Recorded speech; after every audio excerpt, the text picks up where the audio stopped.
Fala galera, professor Neto mais uma vez, vamos falar um pouquinho agora sobre as cordas vibrantes, tá? Quando a gente fala de cordas vibrantes, isso é muito comum em instrumentos musicais, todos, obviamente, de cordas, como violão, violino, né, uma guitarra, baixo, cavaquinho, piano e por aí vai.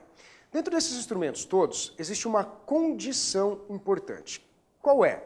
A forma como estas ondas vibram. Né? Então, quando a gente passa a analisar a forma como essas ondas vibram, nós temos diferentes harmônicos sendo formados por cada uma dessas cordas. Vamos começar entendendo um pouquinho aqui a respeito dessas cordas classificadas então como cordas vibrantes. Imagina o seguinte, que você tem uma corda tensionada e que de alguma forma você a perturbe. Quando nós temos uma corda tensionada, eu vou representar aqui para vocês o seguinte. Nós vamos ter as duas extremidades desta corda fixas. Quando nós temos essas duas extremidades desta corda sendo consideradas como extremidades fixas, ela pode apresentar algumas formações. Vamos imaginar então que dentro dessas formações nós tenhamos a possibilidade dela estar vibrando assim, desta forma, como representada nesta figurinha aqui, ó. Esta então é uma primeira possibilidade de vibração desta onda. Se esta corda passa a oscilar entre essas duas posições, para cima e automaticamente para baixo, nós vamos ter aqui a representação de alguns pontos importantes que nós vimos lá no finalzinho de acústica, falando também sobre as ondas estacionárias. Tá? Consequentemente, quais são esses pontos importantes? Nós temos aqui nos extremos fixos desta corda que apresenta um determinado comprimento este chamado de comprimento L. Nesses pontos fixos dessas extremidades desta corda, nós temos a presença dos chamados nós. Então aqui nós passamos a ter um nó e nesta região nós temos um nó. Só relembrando, nó é um ponto de interferência destrutiva. E posso observar também que nós temos nesta região central desta corda uma máxima amplitude de oscilação, chamado, portanto, de ventre, caracterizando assim uma interferência do tipo construtiva. Nessa primeira formação, a isto aqui nós definimos como sendo um fuso apenas.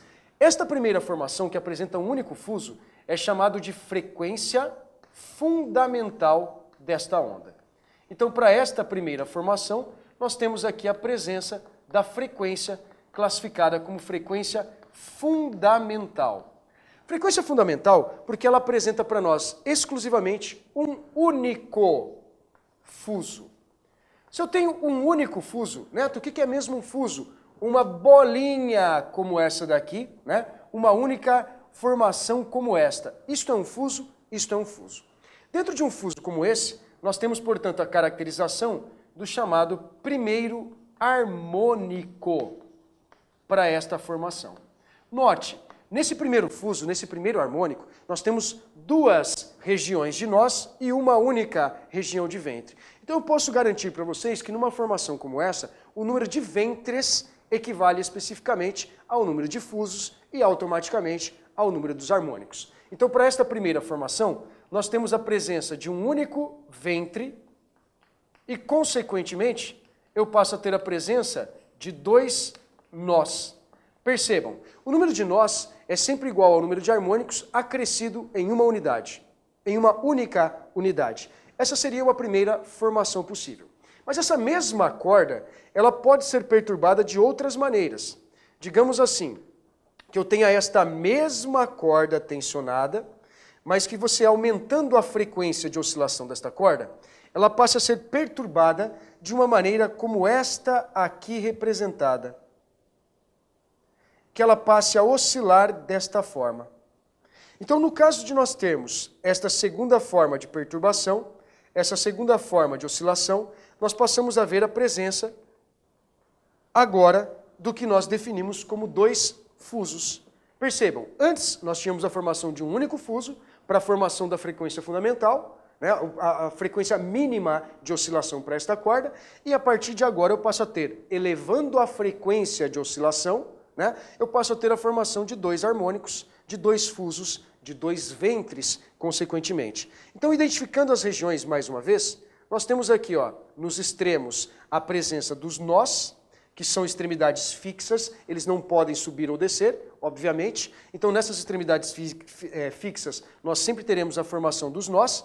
E neste ponto central da corda, eu também verifico a formação de mais um nó. Consequentemente, nesta região central dos 2 fusos, nós temos a presença dos ventres, mais uma vez. Nessa segunda formação, é importante observar que você passa a ter a mesma corda, ou seja, o mesmo comprimento L, só que vibrando de uma forma um pouquinho diferente da formação que nós tínhamos no começo, da formação que nós tínhamos no início. Tá? Para esse tipo de representação exclusivamente, nós temos, portanto, um segundo harmônico, porque eu passo a ter a presença de 2 fusos. Se nós temos 2 fusos em questão, nós identificamos um segundo harmônico, e que para este segundo harmônico, nós vamos ter a formação de 2 ventres, que são essas 2 regiões aqui classificadas como regiões onde nós temos uma amplitude máxima, uma interferência do tipo construtiva acontecendo, e passamos a notar a presença de 3 nós. Então, toda vez que nós tivermos a presença de uma corda vibrante, nós podemos garantir que o número de nós, ele equivale ao número de ventres acrescido de uma unidade. Então, toda vez que nós tivermos uma corda vibrante, nós podemos garantir que o número de nós é o número de ventres acrescido em uma unidade. Lembrando mais uma vez que este número de ventres, exclusivamente, corresponde ao número de fusos. Corresponde especificamente ao número de harmônicos em questão para esta corda vibrante. Ok? Se, portanto, nós temos esse tipo de formação para um primeiro harmônico ou para um segundo harmônico, como esses aqui representados, o que é importante é você saber como determinar, como chegar ao valor dessas frequências. Tanto para a primeira formação, onde nessa primeira formação nós vamos caracterizar como sendo uma frequência fundamental chamada de F1, quanto para essa segunda formação, onde nós vamos ter uma frequência classificada como uma frequência F2. Então eu vou demonstrar para vocês verem como não é tão complexo assim, a forma como determinar essa frequência para os 2 harmônicos. Lembrem-se, tá? Ó, cada uma das cordas, que é a mesma corda, mas vibrando de maneiras diferentes, ela tem o mesmo comprimento classificado como comprimento L. Então acompanhe aqui o raciocínio, pessoal. Quando nós vamos fazer o cálculo dessa chamada frequência fundamental, principalmente, que é a mais importante, que é a frequência deste primeiro harmônico, para esta frequência classificada como uma frequência fundamental, que é chamada, portanto, essa frequência fundamental de frequência F1, então, em relação a esta considerada frequência fundamental, em relação a esta frequência classificada como uma frequência F1, nós vamos aplicar na equação chamada de equação fundamental da ondulatória. A velocidade é igual ao comprimento de onda da primeira oscilação vezes a frequência para essa primeira oscilação. Tá? A partir daqui, nós vamos notar alguns detalhes. A velocidade de propagação do som, obviamente, vai ser a mesma. Ou melhor dizendo, a velocidade de propagação da onda na corda, não do som. A velocidade de propagação da onda na corda é a mesma. Consequentemente, nós podemos alterar isso daqui. Ó. Eu altero esse comprimento de onda e altero a frequência de oscilação. Para calcularmos, portanto, esta frequência de oscilação, ela nada mais é do que a razão entre a velocidade de propagação da onda na corda dividido pelo comprimento de onda dessa primeira formação.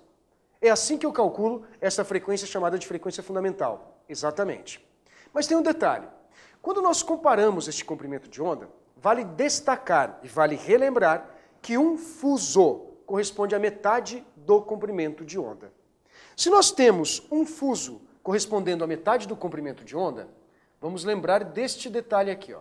Se um fuso vai ser, portanto, este comprimento de onda dividido por 2, metade do comprimento de onda, o tamanho equivalente a um fuso é o tamanho da corda na formação do primeiro harmônico. correto? Vamos rapidamente voltar ali só para observar esse detalhe. Aqui nessa primeira formação, eu passo a ter exclusivamente a formação de um único fuso. Se nesta primeira formação eu passo a ter a presença de um único fuso, aqui ó, este um fuso corresponde ao comprimento L. Na segunda formação não, eu passaria a ter dois fusos equivalentes ao mesmo comprimento L, tá certo? Então se nessa primeira formação nós temos um único fuso equivalente ou correspondente a este comprimento L, nós podemos dizer, este fuso ele tem na verdade o tamanho chamado L. E isto corresponde ao lambda 1 dividido por 2. Olha só, um fuso corresponde para a primeira formação a apenas o comprimento da corda L. A partir daqui, este comprimento de onda, classificado como lambda 1, ele vai ser equivalente ao dobro do comprimento da corda, ou seja, o dobro de L. Se o lambda 1 corresponde a 2L, essa frequência chamada de frequência fundamental, ela vai ser calculada exatamente através desta razão. V da velocidade de propagação da onda na corda, dividido por 2 vezes o comprimento da corda. É assim que nós calculamos a frequência classificada como frequência fundamental, a frequência base para esta classificação desta onda vibrando na formação do primeiro harmônico, na formação da frequência fundamental. Se a frequência fundamental, portanto, é a razão de V, que é a velocidade da onda na corda, é a velocidade da onda na corda, e este L é o comprimento, mais uma vez, da corda, tá certo? A partir daqui você consegue calcular a frequência mínima, chamada assim de frequência fundamental. Mas da mesma forma que nós temos essa frequência fundamental como essa razão de V por 2Ls, eu também consigo calcular a frequência para o segundo harmônico. Lembrando, dois fusos equivalem especificamente ao seu comprimento de onda L.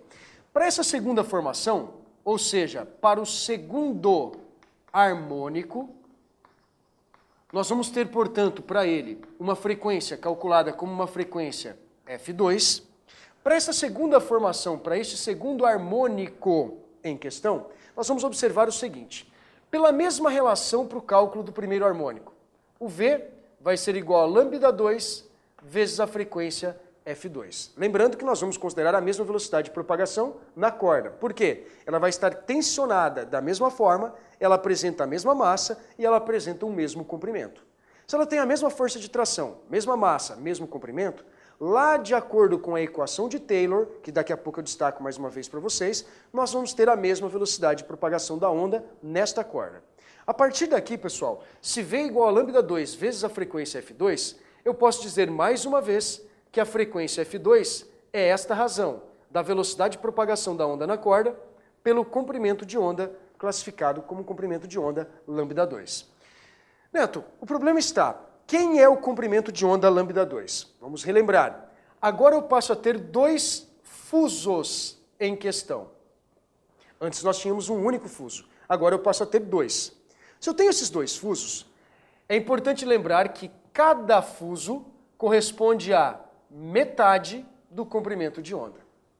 Ô Neto, eu posso simplificar esse 2 com esse 2? Pode, mas nós não vamos fazer isso para você entender um pouquinho melhor o que vai acontecer a partir de agora.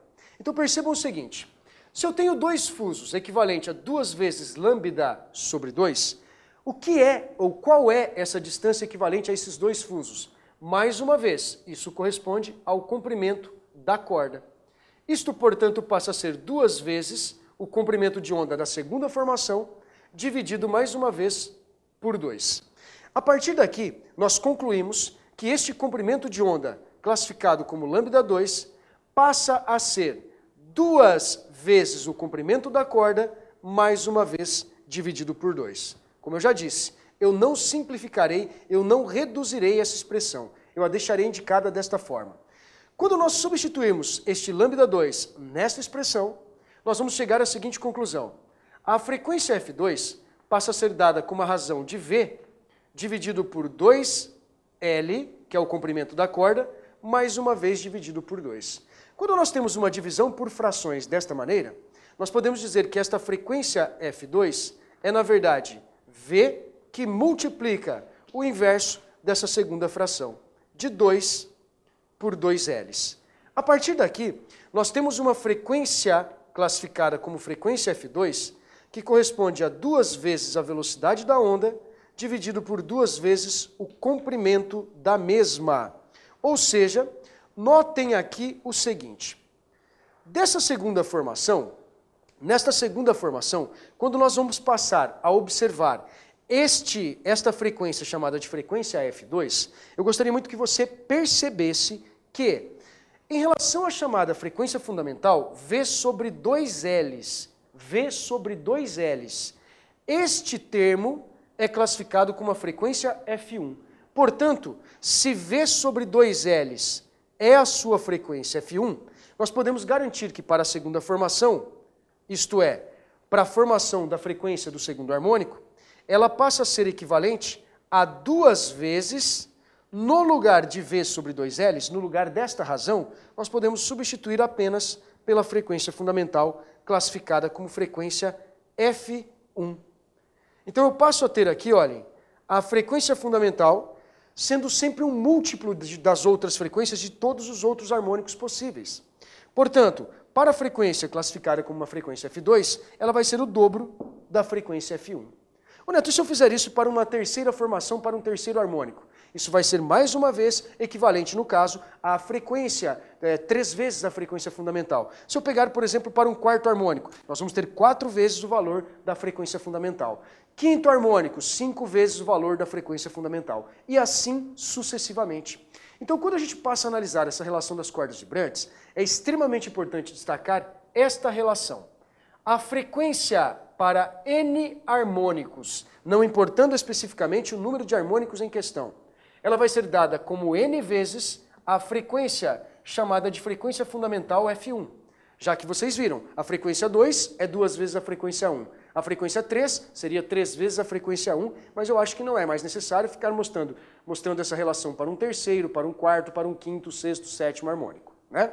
Então, a partir daí, nós passamos a ter a frequência para qualquer harmônico sendo um número inteiro, que é um múltiplo da frequência fundamental F1. Por exemplo, se nós imaginarmos a frequência da nota Lá, a frequência da nota Lá, normalmente utilizada para afinação dos instrumentos, é de 440 Hz.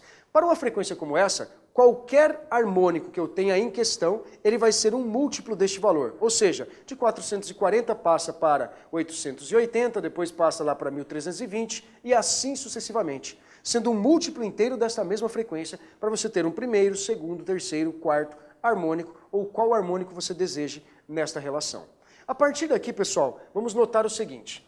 Se a frequência fundamental é N vezes a frequência considerada como frequência F1, eu posso identificar, dentro desta relação, que a frequência F1 é dada como V dividido por 2 vezes o comprimento L. V sobre 2Ls, ou seja, a frequência para N harmônicos depende do número de harmônicos em questão, da velocidade de propagação da onda na corda, dividido por 2 vezes o comprimento desta corda. Ou seja, ainda poderíamos observar aqui, N vezes V sobre 2Ls, ainda dá para a gente classificar esta relação? Agora sim, olha, relembrando a equação de Taylor, se V é dado como a raiz da força de tração pela densidade linear, já que nós estamos falando da onda em uma corda, e que esta densidade linear é a razão da massa pelo comprimento desta onda. Então, a partir daqui você consegue calcular a velocidade de propagação da onda em uma corda. μ é igual a massa pelo comprimento. Essa densidade linear é a razão da massa da corda pelo comprimento da mesma. Nesta expressão, eu ainda posso considerar que para N harmônicos nós passamos a ter N sobre 2Ls e no lugar desta velocidade nós vamos substituir esta relação de Taylor. Ou seja, vezes a razão desta força de tração pela densidade linear, mas a raiz de todo este termo. Então isso também é uma forma de determinarmos a frequência para N harmônicos, não importando se é o primeiro, segundo, terceiro, qual harmônico você queira em questão. Se você ainda substituir nesta expressão esta razão da massa pelo comprimento, nós ainda poderíamos dizer que isto é dado como N sobre 2Ls, que multiplica a raiz de todo este termo, a força de tração pelo comprimento, dividido pela massa desta corda. É assim, portanto, que nós calculamos a frequência classificada como frequência para N harmônicos em uma corda vibrante. Onde este número N, claro, representa o número de harmônicos em questão. Neto, esse número tem que ser par ou ímpar? Pode ser qualquer um. Você pode ter primeiro, segundo, terceiro, quarto, qual harmônico você desejar em relação a esta corda vibrante. Lembrando então, olha, é N vezes a frequência fundamental, a frequência fundamental é V sobre 2Ls, a velocidade, de acordo com a equação de Taylor, é esta razão da força de tração pela densidade linear, a radiciação de tudo isto, e automaticamente nós podemos dizer que a densidade linear, como é a massa pelo comprimento, pode ser expressa desta forma. Lembre-se então de algumas observações aqui bastante importantes. Primeiro, para que você tenha uma maior frequência, nós temos que ter, obviamente, um maior harmônico em questão. O menor dos harmônicos possíveis, qual é? O harmônico para a frequência classificada como fundamental. Para aumentar a frequência, o que eu posso fazer? Diminuir o comprimento desta corda. Ao reduzirmos o comprimento da corda, nós temos um aumento na frequência. Terceira possibilidade, para aumentar a frequência, eu posso aumentar a força de tração, a força de tensão. Tensionar mais esta corda? Exato. Quanto mais tensionada estiver essa corda, maior a velocidade de propagação e uma consequência disso é uma frequência maior, ou seja, o som fica mais agudo, o som fica mais estridente. Consequentemente, a corda mais fininha, normalmente chamada de mizinho, né? Aquela última corda mais embaixo que nós temos na definição, vamos pensar apenas num violão, naquela distinção das 6 cordas de um violão, aquela cordinha mais fininha de todas é a que apresenta a menor densidade linear. Se ela tem menor densidade linear, é a corda que apresenta a maior velocidade de propagação. Neto, por que ela tem a menor densidade linear? Porque é a corda que tem menor massa. Se ela tem menor massa, menor densidade linear, maior velocidade de propagação, maior velocidade de propagação, maior frequência, o som é mais agudo, o som é mais estridente. Aquela corda mais grossa, o misão, é o contrário. Ela passa a ter menor velocidade de propagação da onda naquela corda específica e automaticamente um som mais grave emitido por ela. E aquele som mais dom, som mais grave de fato. Aquela cordinha de baixo faz tim, tim, tim, é mais estridente, é um som automaticamente considerado como um som mais agudo para essa propagação. Nessas cordas vibrantes ainda é importante observar que toda e qualquer formação, ela sempre começa com um nó e termina com um nó. Então nas formações, no início e no final, nós temos a formação de nós, tá certo? E o número de ventres, claro, classifica automaticamente o número de fusos e, consequentemente, o número de harmônicos em questão. É assim, portanto, que nós definimos, é assim que nós determinamos esta frequência para um determinado número de harmônicos qualquer, que pode ser tanto de ordem par quanto de ordem ímpar. Então, falando sobre corda vibrante, tanto faz se é ordem par ou se é ordem ímpar para a definição desta frequência de um determinado harmônico qualquer. Beleza? Valeu, galera!